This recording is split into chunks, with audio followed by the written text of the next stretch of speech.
మన Chiranjeevi vascular and multi speciality hospital దేశంలోనే best vascular and endovascular facilities and all multi speciality care. నమస్తే ఉమా గారు. నమస్తే అమ్మా. శని వక్రగతికి సంబంధించి 12 రాశుల వరకు అసలు ఏ విధంగా ఉండబోతుంది అంటారు? ప్రత్యేకించి ఎప్పుడైతే శని వక్రగతి చెందుతూ ఉంటుంటారో వచ్చే ఇబ్బందులు కానివ్వండి, లాభాలు కానివ్వండి, ఏ విధంగా ఉండే అవకాశం ఉంటుంది అసలు? తప్పనిసరిగా అండి, శని వక్రగతి అనేటువంటిది ప్రతి సంవత్సరం కూడా జరుగుతూ ఉంటుందమ్మా. దాన్ని రీట్రోగ్రేషన్ అంటూ ఉంటారు. వక్రము అంటే శని బ్యాక్వర్డ్ మోషన్ అని చెప్పి సింపుల్గా అర్థమయ్యేలా చెప్పొచ్చు. కానీ ఖగోళంలో మనకి పైన ఎక్కడా కూడా శని వెనక్కి ప్రయాణం చేయడం లాంటివి ఎక్కడ కూడా కనబడవండి. అది కేవలం మన భ్రమ మాత్రమే. కానీ ఫలిత భాగంలో మాత్రము రిజల్ట్స్ మాత్రం డెఫినెట్గా రీట్రోగ్రేషన్ జరిగినప్పుడు ఖచ్చితంగా రిజల్ట్స్ అనేటువంటివి చాలా డిఫరెంట్గా ఉంటాయమ్మా. ఫర్ ఎగ్జాంపుల్, ఇప్పుడు శని అనేటువంటి ఆయన మీన రాశిలో రేవతి నక్షత్రంలో సంచారం చేస్తూ ఉన్నారు. ఓకే. సో ఈ జూలై 27వ తారీఖు దగ్గర నుంచి డిసెంబర్ 10వ తారీఖు దాకా అంటే 137 రోజుల పాటు శని వక్రగతిలోకి వెళ్ళబోతున్నారని చెప్పచ్చు. సో శని వక్రగతి అంటే ఏంటి అంటే ఒక కాస్మిక్ ఆడిట్ లాంటిది.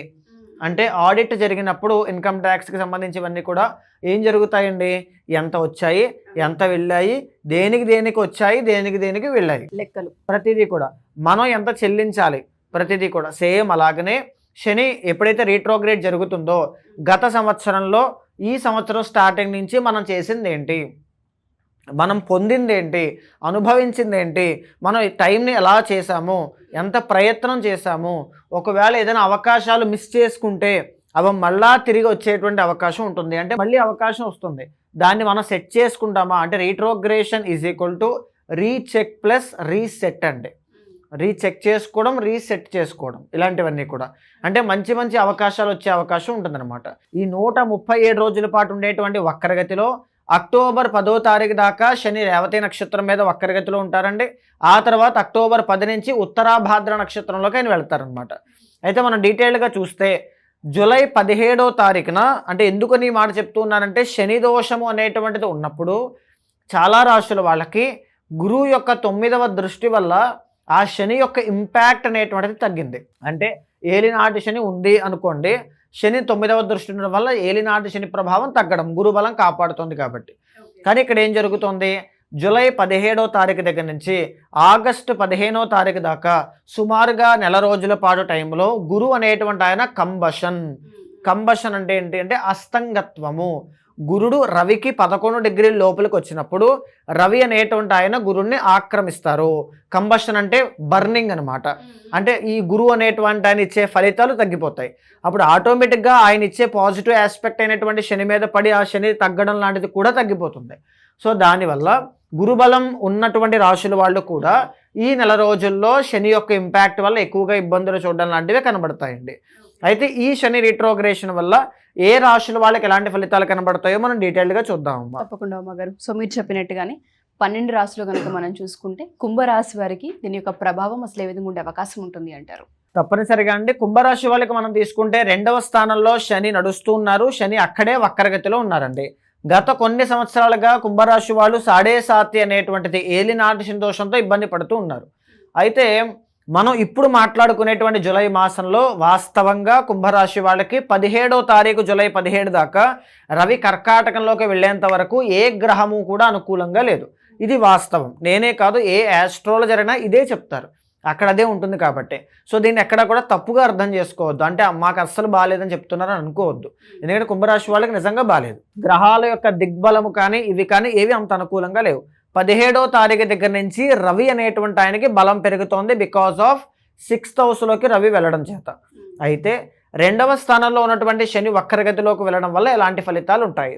ఇఫ్ ఇన్ కేస్ మీరు కుంభరాశి వాళ్ళు అయితే, మీ ఇంట్లో ఉండేటువంటి వాళ్ళు కుంభరాశి వాళ్ళు అయి ఉంటే, వాళ్ళు విద్యార్థులు అయి ఉంటే కనుక ఎడ్యుకేషన్ విషయంలో గతంలో ఫెయిల్ అయిపోయిన ఎగ్జామ్ కానీ పాస్ అయిపోయినటువంటి ఎగ్జామ్ కానీ ఏదైనా కావచ్చు, ఎడ్యుకేషన్ ఆస్పెక్ట్స్లో ఏదైనా ఒకటి మళ్ళా మీ జీవితంలోకి వచ్చే అవకాశం ఉంటుంది. ఓకే.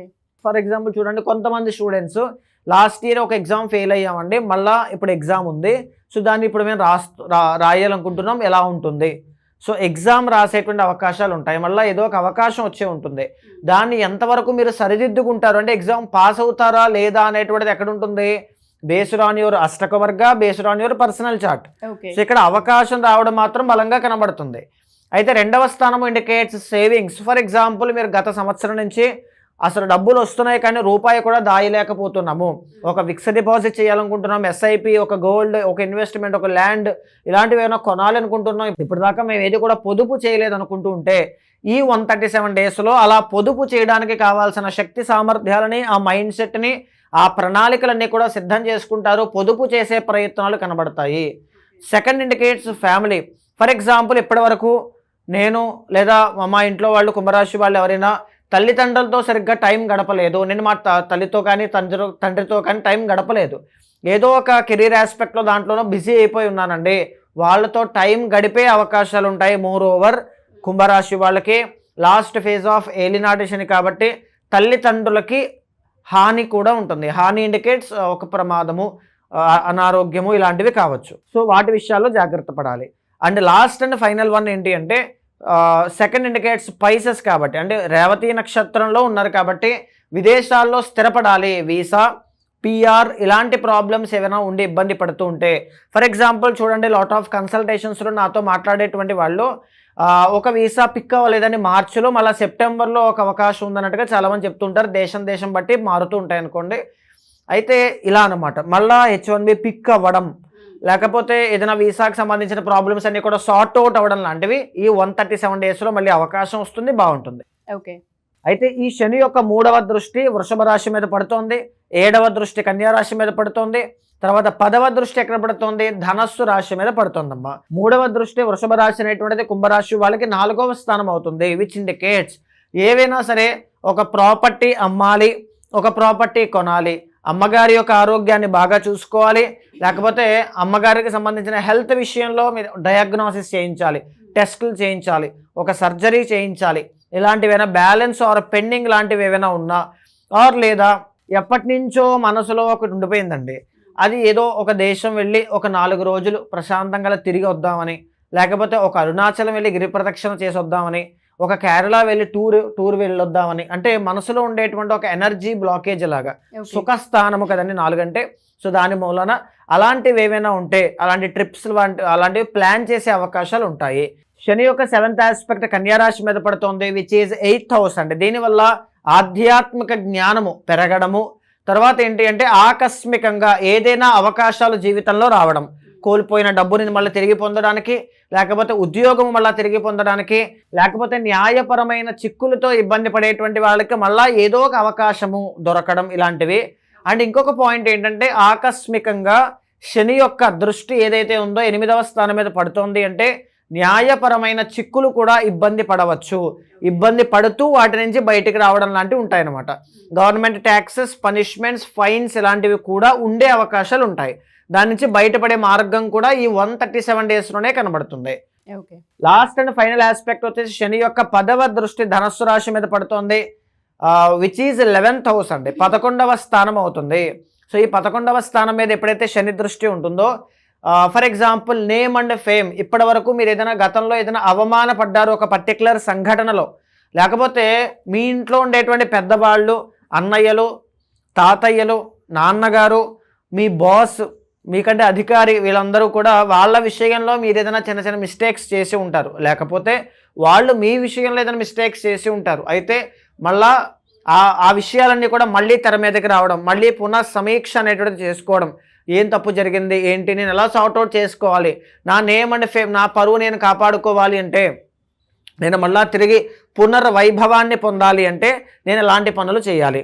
సో ఇలాంటి వాటి మీద దృష్టి పెట్టడం, మోర్ ఓవర్ చాలా డెడికేటెడ్గా, డిటర్మినేషన్తో, డిసిప్లిన్డ్గా ఉదయాన్నే నిద్రలేవడం, చాలా మోటివేటెడ్గా ఒక మెడిటేషన్ ప్రాక్టీస్ చేయడం, యోగా చేయడం కానీ, ఆహార అలవాట్లు మార్చుకోవడం కానీ. సెకండ్ ఇండికేట్స్ ఎప్పుడు కూడా అమ్మ మీనము అయింది చూస్తారండి కుంభరాశి వాళ్ళకి, which indicates long lasting health issues. Okay. For example యూజువల్గా కుంభరాశి వాళ్ళకి ఈ టైంలో మోకాళ్ళ నొప్పులు, ఈ పిక్కల దగ్గర నొప్పులు రావడం, మడమ నొప్పులు కానీ, వాత దోషాలు, నడుం నొప్పులు, సర్జరీసు, ఆపరేషన్స్, ఇలాంటి వాత దోషాలు ఎక్కువగా ఉంటాయి.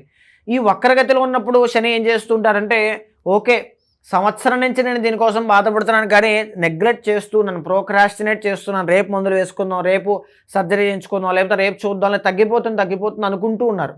కానీ ఈ రీట్రోగ్రేషన్లో వచ్చినప్పుడు మాత్రం లేదు, ఇక్కడి నుంచి నేను ఇలా ఇబ్బంది పడకూడదు, ఇది తగ్గాలంటే నేనేం చేయాలి, ఫలానా ఆహార అలవాట్లు మార్చుకోవాలా, లేకపోతే ఫలానా ట్రీట్మెంట్ నేను తీసుకోవాలా, లేకపోతే ఫలానా ఉదయాన్నే లేచి వాకింగ్ చేయాలా, లేకపోతే ఉదయాన్నే లేచి నేను ఏదైనా ఎక్సర్సైజ్ చేయాలా, ఇలాంటి వాటి మీద దృష్టి పెట్టడం మీ వ్యక్తిత్వ వికాసం మీద మీ యొక్క పురోగతి కనబడుతూ ఉంటుంది. ఈ 137 డేస్లో కుంభరాశి వాళ్ళకి అద్భుతమైనటువంటి యోగం. ఏ విషయాల్లో అయితే మీరు ఫెయిల్ అయ్యారో, ఏ విషయాల్లో అయితే మీరు బాధపడుతూ ఉన్నారో, ఏదైతే మీకు సమస్యగా కనబడుతుందో దాని నుంచి బయటికి రావడానికి శని భగవానుడు మళ్ళా మీకు ఒక అవకాశాన్ని ఇవ్వబోతున్నారు. This is the golden period అని చెప్పొచ్చు కుంభరాశి వాళ్ళకి. అయితే ఇలాంటి శని ఎంత లేదన్నా వక్రగతిలోకి వెళ్ళినా శని 2వ స్థానంలోనే ఉన్నారమ్మా. శని 2వ స్థానంలో ఉన్నప్పుడు దాన్ని ఏలినాటి శని అనే అంటాము. సో శని ప్రభావం మనకి తగ్గాలి అంటే మీకు తగ్గాలి. శని తగ్గినప్పుడు మాత్రమే, ఆ ఇంటెన్సిటీ తగ్గినప్పుడు, ఫర్ ఎగ్జాంపుల్ ఈ రీట్రోగ్రేషన్లో గోల్డెన్ పీరియడ్ అని చెప్పుకున్నామండి.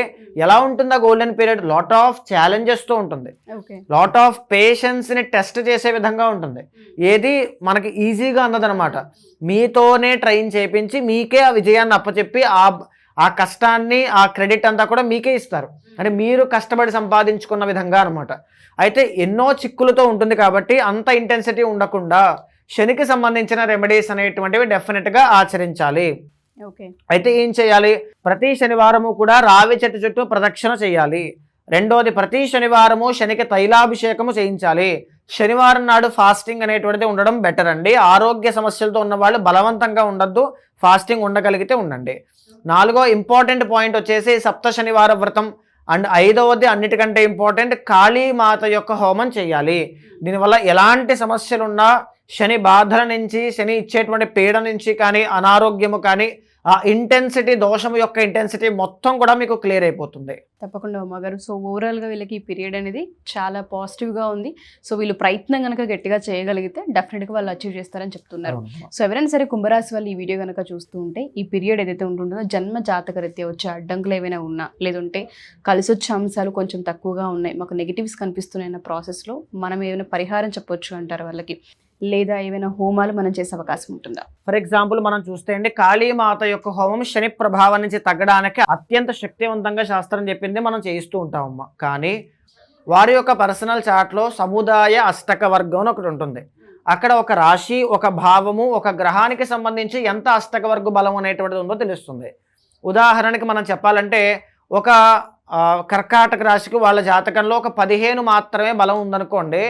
ఒక గురుబలం ఉన్నటువంటి జాతకానికి చూడండి, చాలామంది గురుబలం పెరిగిందని ఒక రాశి కోసం మనం చెప్తే కింద కమెంట్ రూపంలో మా గురుబలం పెరిగిన తర్వాత కూడా ఏ మార్పు రాలేదంటారు.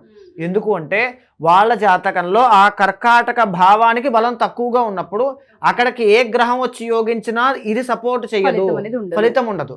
కానీ ఎంత ఉంది అనేది మనం నిర్దిష్టంగా చెప్పలేం, వాళ్ళ జాతకం మన దగ్గర లేదు కాబట్టి. సో దాన్ని చెక్ చేయాలి. D9 చార్ట్ చెక్ చేసుకోవాలి, D1 చార్ట్, దశాంతర దశలు ఏం సపోర్ట్ చేస్తున్నాయో చూసి దానికి తగినట్టుగా రెమెడీ ఆచరించండి. కుంభరాశి వాళ్ళు టాప్లో ఉంటారు ఖచ్చితంగా. ఈ 137 డేస్లో ఉన్న కష్టాలన్నీ పోయి గోల్డెన్ పీరియడ్ని మీరు చూస్తారండి. తప్పకుండా ఉమాగారు. థ్యాంక్ యూ ఉమాగారు. Thank you so much. నమస్తే అండి.